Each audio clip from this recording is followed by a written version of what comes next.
and the natural disasters that have continuously changed its landscapes and threatened its inhabitants for hundreds of years.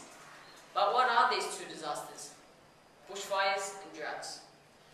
We are all familiar with bushfires, but we know little about their effects to the environment, other than the fact that they destroy places, kill wildlife, and threaten people's lives. Bushfires are usually created naturally, through lightning strikes or spontaneous combustion, but they are also created by accident, through cigarettes that haven't been put out properly, sparks from power tools, campfires not being put out correctly, and sometimes even by arsonists, lighting the fires deliberately. Bushfires can change the Australian environment to the point where it is almost completely impossible to turn it back to what it was. They kill all the wildlife and leave only ash behind. They are also responsible for providing Australia with changes in weather, high smoke levels, and higher carbon dioxide levels. The extra smoke and carbon dioxide put into the atmosphere can make asthma attacks more severe and more common. It isn't very helpful at all. There are a few good things that come out of bushfires though. Some plants are able to regenerate because they need fire to help them germinate. Some other plants need smoke to germinate. Plus, all the wildlife lost is helping the ground to become full of nutrients and very suitable for growing anything new. The ever-changing Australian environment is not only affected by the harshness of bushfires, I'ma be on the next level. I'ma be rocking. Northeast of Melbourne, only a few buildings are left standing. Locals left with nothing. Couldn't get out of town, so we just went down to the roundabout down there and watched the town burn. Main shopping streets gone, the post office, the supermarket.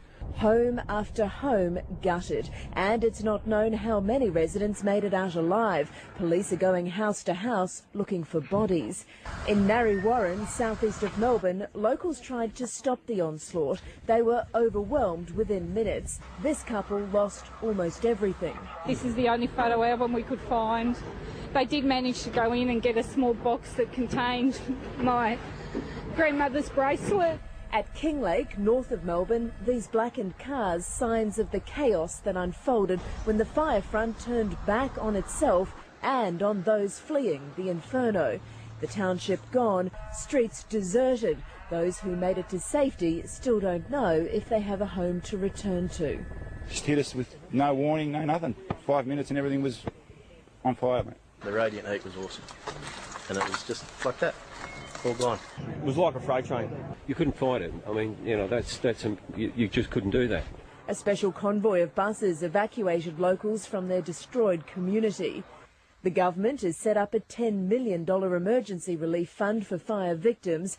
Fire crews and police are stretched so thin, the army's been brought in to help. All I'm saying to you is, as soon as you want it, you've got it. Right? Many good people now lie dead. Many others lie injured. A devastated Victorian Premier broke down. Large number of people in the Alfred, There are more than a dozen fires still burning throughout Victoria, including at Kilmore East, Churchill, Murrindindi and Reedsdale. What's most sickening is that some of these fires were deliberately lit. If caught, those responsible will be charged with murder. Layla, no doubt this crisis is far from over. What are fire authorities now saying about their chances of bringing these blazes under control?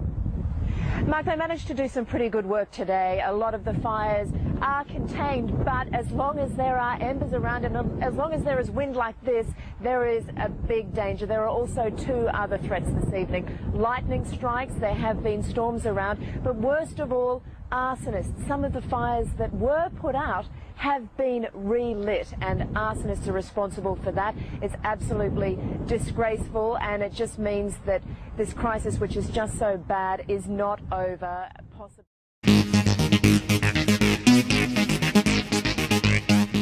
The El Nino effect is very bad to Australia and happens every 4 to 7 years around December. The impacts of El Nino are extremely severe. Some impacts are that drought disrupts cropping programs, reduces breeding stock and damages the ground, making it hard for animals to find food and plants to grow. This has affected the farmers greatly because their crops have been dying out and some of their cattle have as well. Drought always erodes the ground, making it very difficult to plant seeds. Now on to the responses. There have been responses from many people, farmers, the government and residents. The government are thinking of plans to drought-proof Australia. The farmers are suffering very badly. We have interviewed Jack Langley, a farmer, in one of the worst places.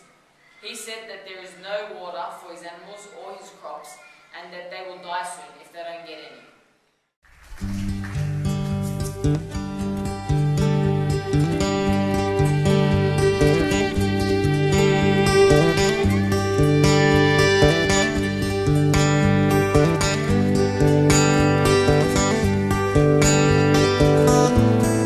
He stands crying with a gun in his hand.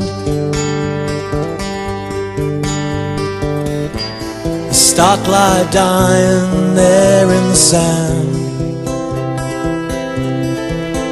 while political debate a connection doesn't make with the people of this dry and dusty land. The water is low, but the spirit is high. The earth has been parched by the sun and the sky. All that we need is for God just to cry. Tears from the sky.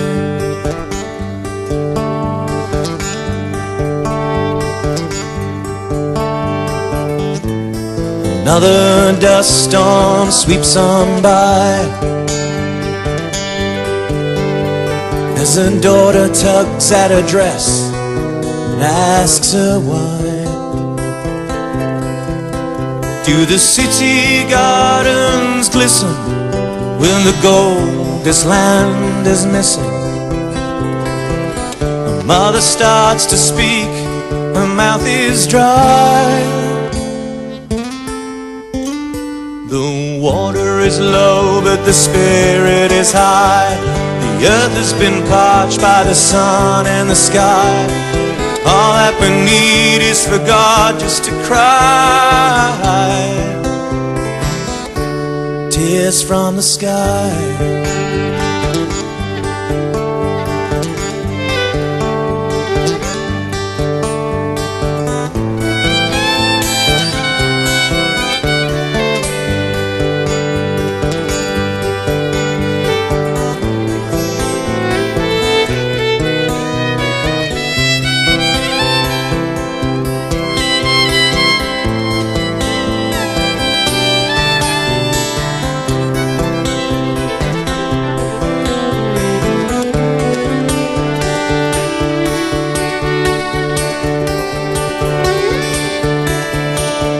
Some folk they won't listen, as in their pools they glisten, and the country folk they stare into the sky. The water is low, but the spirit is high. The earth has been parched by the sun and the sky, and all that we need is for God just to cry. Tears from the sky.